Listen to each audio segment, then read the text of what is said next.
happening? Welcome to On the One. We're here to do a song breakdown, production breakdown, a tune on new album, Wong's Cafe. It's called Memories. Today's episode is brought to you by DistroKid. DistroKid is who I use to distribute my music to the world. With me is Petar Janic. What's happening? My goal on this song was to make a tune that was just guitars. I normally do a lot of rhythm section, horn section, keyboards. This one, I wanted just guitars to be the whole tune. Yeah, I can see the Pro Tools here. It's like you have a whole ensemble of guitars going on there. Yeah, I got basically 3 different groups. So here's like the melody and harmony group. This is the comp. And then this is like the bass group. So for people that aren't familiar with this tune, I'm just going to play you a little bit so you can kind of hear what's going on.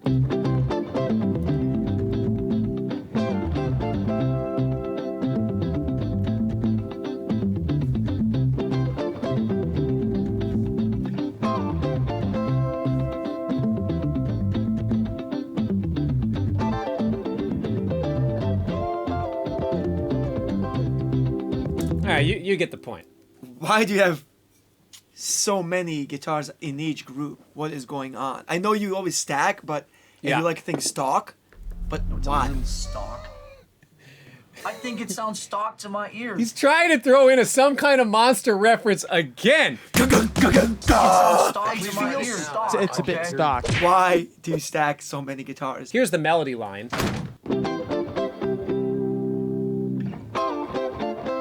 I mean, it sounds so dope. When you tell me this is only guitar, it doesn't sound like it sounds. It's so epic. Thank you. Well, what do I have? 9 guitars. Mm-hmm. I play the melody 2 times. Okay. Hard Left pan, and right. left and right.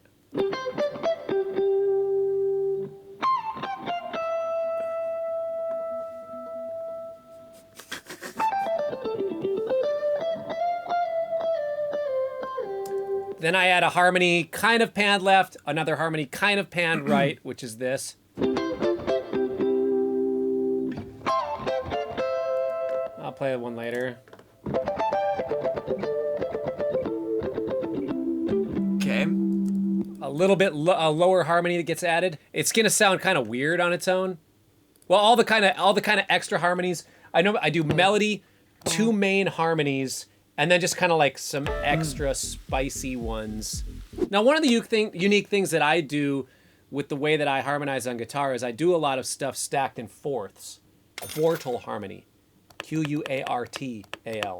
Quartal harmony. Stuff stacked in fourths. A lot of people, jazzers, go back and they talk about quartal harmony with McCoy Tyner, that sort of thing on piano, which his style of quartal harmony is different than mine, because I'm actually a little more pentatonic, and then I'll sometimes add the 4 in if I have to, if I feel like the line should shape it. I typically stay away from the 7. It's usually pentatonic, sometimes adding the 4. Here's kind of the low extra harmonies, actually, and also the high.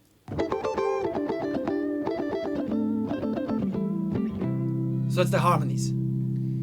Yeah, and just like extra octaves. Yeah. So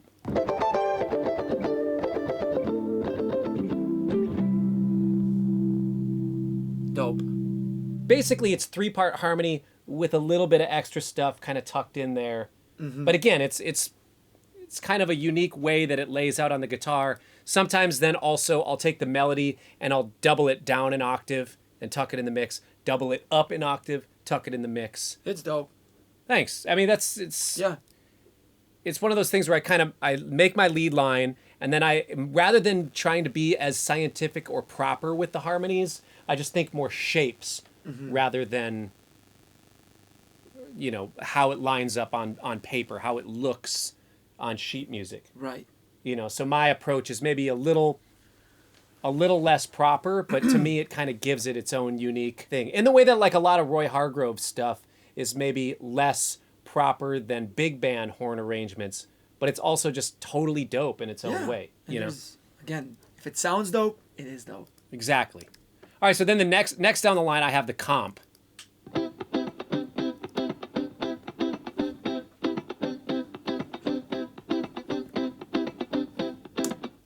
So here what I did is I just played literally the exact same thing in the left and right. Classic.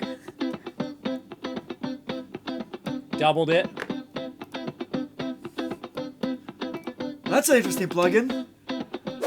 Dun dun dun dun dun dun dun. Clean Machine. We got a link down in the description if you want the plugin. So I exact same part, double track it, hard pan left and right.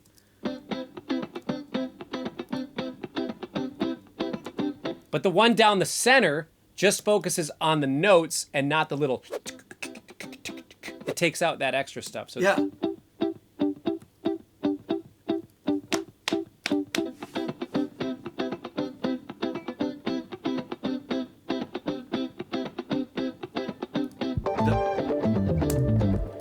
So in general with this song, what I was trying to do is make something that felt very of the earth. When I came up with this melody, it felt very ancient. It felt like I was connecting to something. Like this song is on Wong's Cafe, it's the name of my family's restaurant that my grandparents started. It's 3/4 of a century ago. I wanted to connect to something that felt of the earth, that it felt like it was generations old. And I think for me, a lot of times having a mantra, something that kind of repeats and then things building around it creates something like that. So I think you nailed it. this comping part is the mantra, and it doesn't follow the harmony of the song at all. It's just this bare bones thing. Like an And anchor. then, yeah, and then the bass line outlines different harmony throughout the song. So when we go to the bass, I triple tracked this as well. And what I Wait, you did, triple track the bass. I triple tracked the bass. It's just a guitar though. So check this out. Here's the left and right.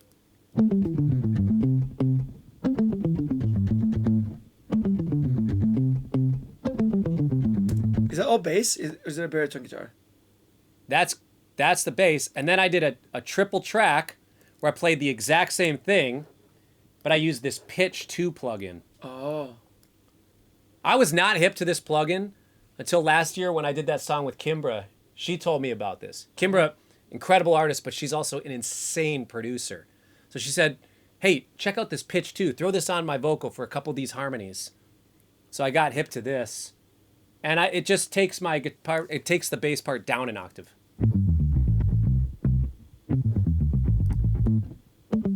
It's guitar. So I just triple tracked it, but I used this to bring it down an octave. So all the bass together, I put bass left, bass right, but the low octave down the center. So it feels like the higher stuff is on the sides, the lower part anchors down the middle.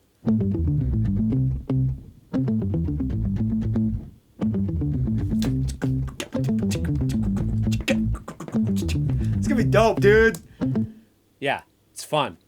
So yeah, the way that I wanted to fill this out was let the bass outline the harmony, but also kind of weave melodically, because there's only these three parts. There's the melody, there's the comping mantra, and then the bass line, which kind of outlines the harmony, but also weaves within the melody. So you can kind of hear it more into these B sections like this.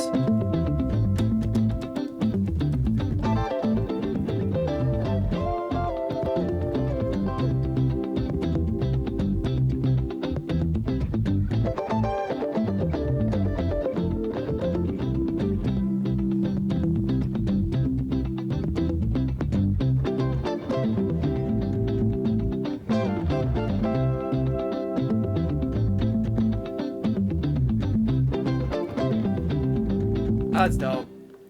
Yeah, and I wanted it just simple. I wanted it simple and short. So I did A, B, A, B.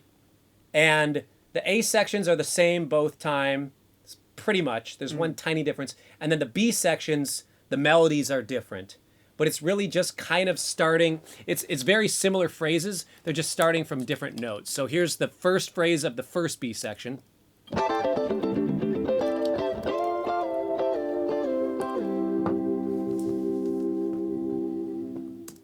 And here it is, the first phrase of the second B section.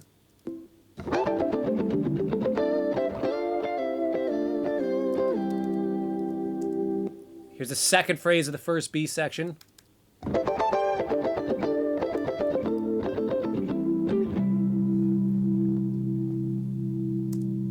And the second phrase of the second B section. I love that. That's sick. We should play this live. This is such a vibe. Dude, we should totally play this live. This is going to be fun to play live. Yeah, so I went a little bit thick on the harmony there. A couple little spicy notes, but the way that they're tucked in the mix, it's like, it's fine. You know? Fits in. But it's fun to write something that's kind of short and sweet like this. I actually recorded a version of this where I did A, B, A, B, guitar solo, A, B, but it just kind of felt a little too long. I think we can explore this live. Oh, yeah. We can kind of develop this tune live. It can be like a glue between two songs. It can. Yeah.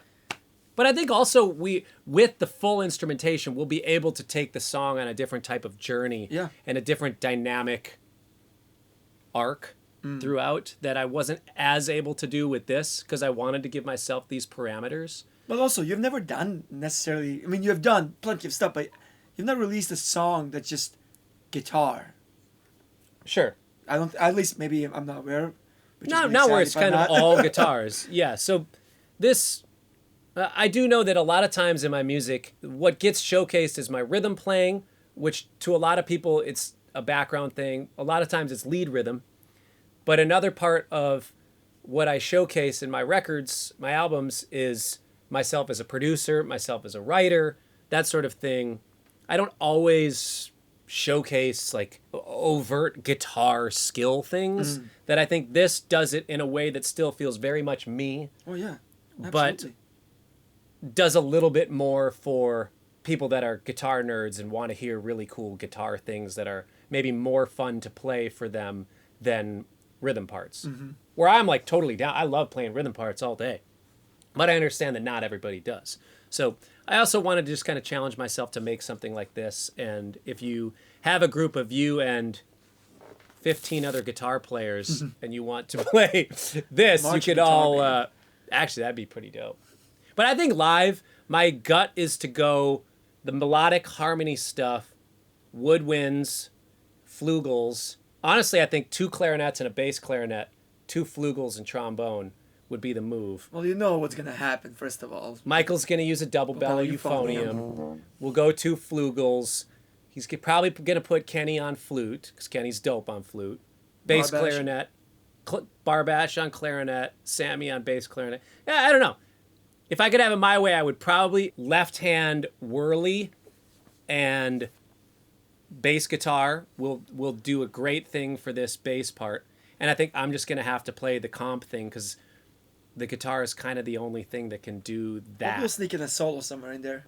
But I think you play the melody. Yeah, the melody would make sense. And actually, I can play the harmonized stuff on my... I can play 2 notes at once on these... All these melodies, I could do 2 of the notes and still get the same articulation, and then put the horns underneath in the mix. But, hey, that's what's fun about these sort of things, is that you hear it like this on the album, and then we get to take the song on a journey over the next few years on what it sounds like live and feels like live. Right. And that's really fun to me. But I'm always still thinking about the original vision of the song. It can't lose that organic, of the earth, ancient feeling thing. You know? It's dope. This is great. This is like, honestly, I've heard this today, and it's one of my favorite things that you've done. Thanks, man. Yeah. Appreciate it. Well, if you have not checked it out, it's on Spotify. Wong's Cafe is the name of the album. Memories is the name of the tune. Thanks for hanging. How did it get on Spotify, by the way? Huh? How did it get on Spotify? Well, how did it get on Spotify? Yeah. That's a great question. I use a digital distributor called DistroKid. Hey, thanks for hanging out with us. We'll see you next time. Peace!